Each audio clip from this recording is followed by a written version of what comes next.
Howdy y'all, Fast Force 289, welcome back. In this video, we'll be working on my 1976 Ford truck. So let's go ahead and jump into it and take a look at what we're gonna be doing. All right, so we're gonna be working in the engine bay today. And today we're gonna be changing this distributor cap out. We're gonna be converting from this HEI style distributor cap and spark plug wires to the traditional old school style. I like that style better. In a previous video, I installed this cap when I installed this air cleaner just to try it, just to see if I like it. I've never been a big fan of these caps, but I don't dislike them, but I don't love them. So I just wanted to try it and see how I liked it, and I like the old traditional style better. So I'm gonna go back to that style now and change. I'm gonna use my same wires, but change the terminals and the boots on the ends. All right, so here's the parts we're gonna be using to do this install. I got this distributor cap, and I got this is a CJ Pony Parts brand, but I ordered these two items from Summit Racing and got this from O'Reilly's Auto Parts. So I got this standard black traditional old school cap. I just love these old school traditional caps. To me, they just look better. And I love CJ Pony Parts stuff. It's got the brass terminals, which is better than aluminum terminals. It says made in the USA, so that's awesome as always. And I just love the old school traditional black color, you know. And yeah, I just love these caps. And if you're wondering, here's the part numbers for this distributor cap, any numbers you may need. And even though it says 64 to 73 distributor cap, Ford did use this distributor cap up to 1976. I had to go to O'Reilly's Auto Parts and get this right here. This is a standard brand rotor button, again, brass terminal, which is better. Standard is a good brand. It says made in Mexico, but you know, they still, until I break it, they still make good stuff. There's the part number for that if you need it. And again, I got it from O'Reilly's Auto Parts. Okay, next I got this off of Summit Racing also. And this is the Taylor brand, brass terminals and boots. And so here's the part number for that. And again, made in the US, which is good. 90-degree kit, which is what I want. I wanted the 90-degree bend elbows instead of the straight elbows. I don't want the wires just sticking straight up out of the cap. I like them to kind of lay flat. So I bought that. They fit 7 to 9 millimeter wires, which is perfect because I have 8 millimeter wires. So that's good. So yeah. So we got everything we need, and there should be 9 boots and terminals total in here. 8 for the spark plug wires, and then obviously 1 for the coil. So let's get into it.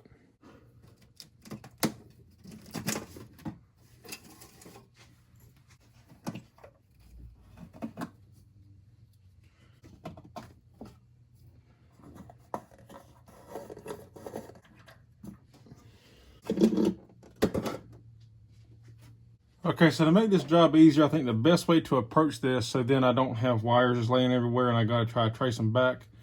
They're already ran properly.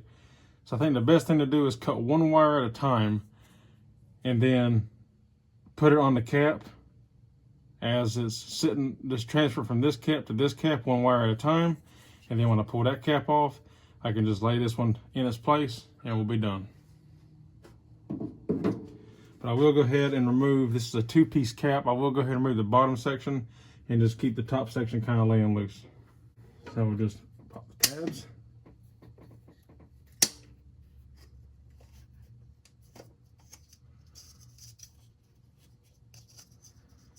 And then you have the same kind of tabs again on this bottom cap as well.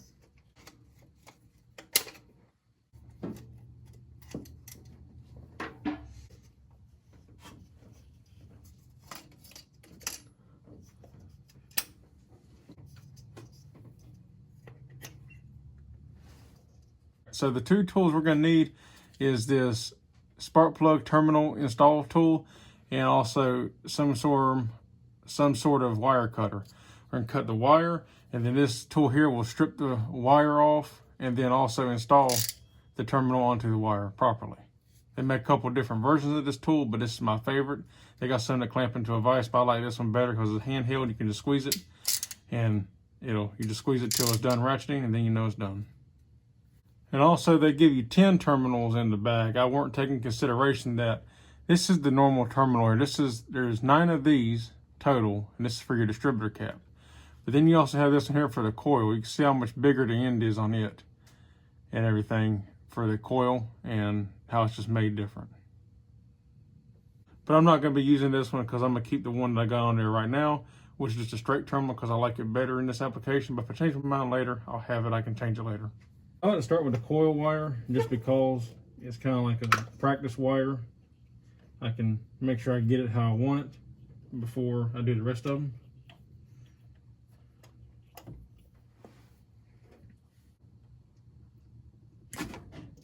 And I like to cut as close to the terminal as possible. That way I'm not wasting wire. So you can see how it's crimped in here. I want to take this and cut it as close to that terminal as I possibly can.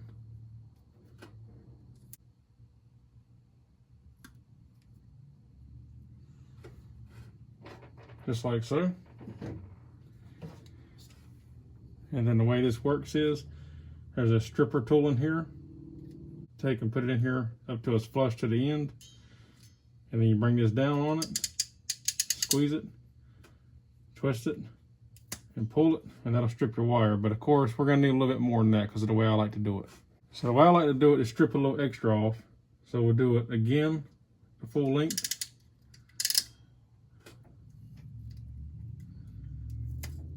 Just like that. And the reason being is we want to be able to fold this wire over like so, so when we crimp it, it's up against the terminal. So we're going to fold this wire over like so, set it in here like this, and grab our tool. Now I've seen this before. I can tell you right now, an easy way to do this is these ears are spread out too far here, so squeeze these in a little bit. You can squeeze them in with your fingers because it's too far apart for the tool to really grab it. And that'll make it easier.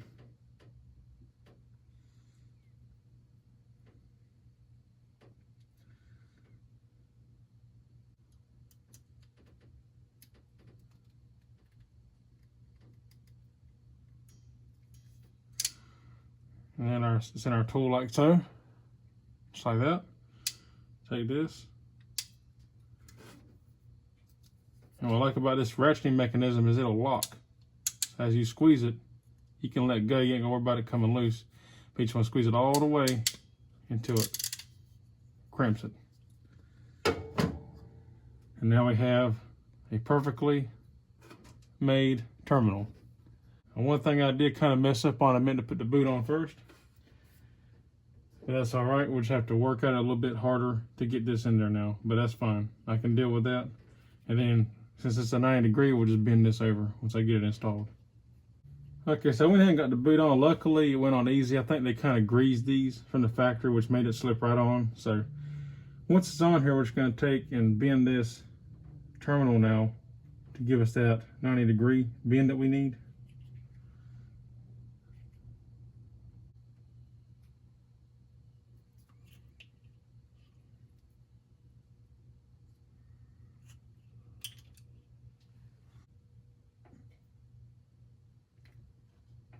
Just like so. Now we can slide our wire back down and put our boot over it. Just like so. And this boot's cut out inside there for that to sit into, so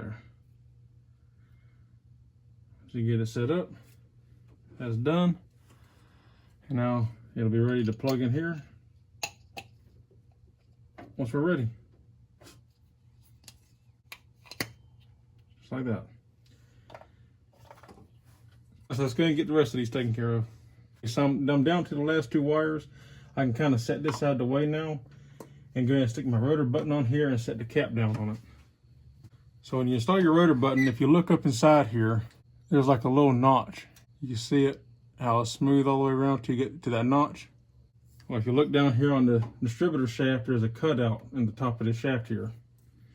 You want to line that notch up with it so it'll sit down flat. And you'll feel it click in. If you're not sure, you can always put the rotor button on there kind of at an angle and twist it, and you'll feel it fall into place. And now it's there.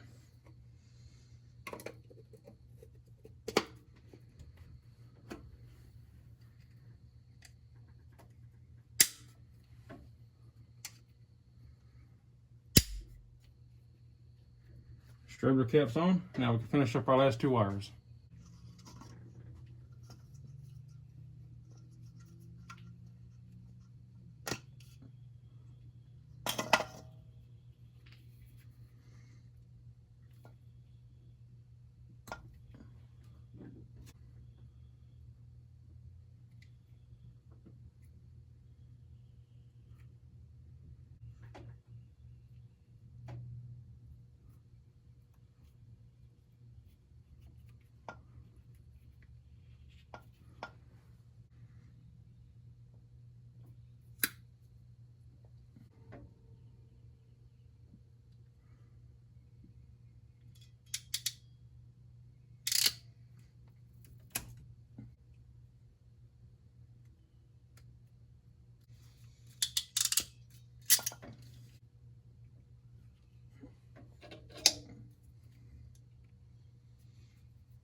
There we go. And now we have a done deal.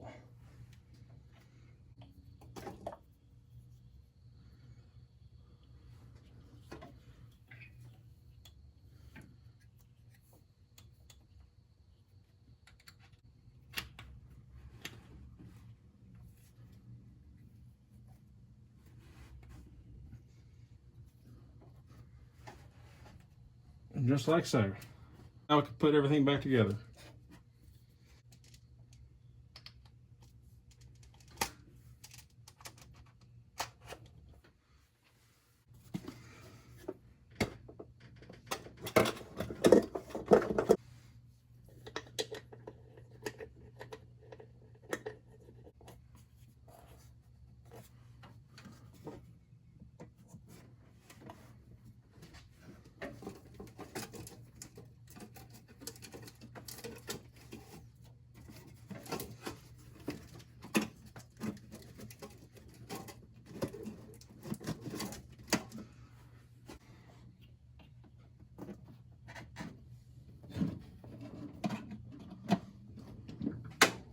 That turned out great. And if you ask me, that just looks so much better. I love the old school look of things a whole lot better. And that HEI style cap like this here, they're all right. I don't mind them as much on the bigger motors like the 400s, big blocks. Maybe, even 351 Cleveland's really, which is what's going in this truck here pretty soon. But I'm not a big fan of these caps. I just wanted to try it since I changed the air cleaner. I just wanted to try it to see how I like it, but I like this style here a whole lot better.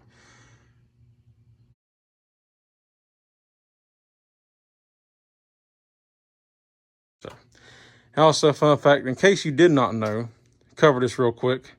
They use that style of cap all the way to 1976, which is the model year of this truck. In 1977, they went to this style cap here, the 2-piece cap design. This bottom cap here, and then this one sits on top. Yeah, there we go. Good to go. Alrighty guys, well that's all there is for this video. I just really like that. I'm happy to have that done. That's one of the things that I just, every time I raise the hood, I kind of look at it and I kind of question myself, like, I don't think I really like that as much as I thought I would. So, but you don't know till you try. So I give it a shot and it was all right for a while, but I think I like this better. I like the traditional old school style cap a whole lot better. That's my personal preference. So yeah, that's done and good to go now. And I love it. I love how it turned out. So it looks a whole lot better. And if you remember a long time ago when I put that HEI style cap on here, I had a gray traditional cap, not the black one. I like the black cap better. That's why I got black this time. I didn't want another gray cap. I like the blue wires with the black boots and the black cap. That's just my personal preference. So anyway, that's all there is for this video. If you like the video, give me a thumbs up. I'd appreciate it. If you're not subscribed, consider subscribing. I'd appreciate that as well. If you have any questions, comments, or concerns, leave them in the drop box down below, and I'll get back to you as always. So that's all there is for this one. Thank you all for watching, and until next time, I'll see you in the next one. Take care.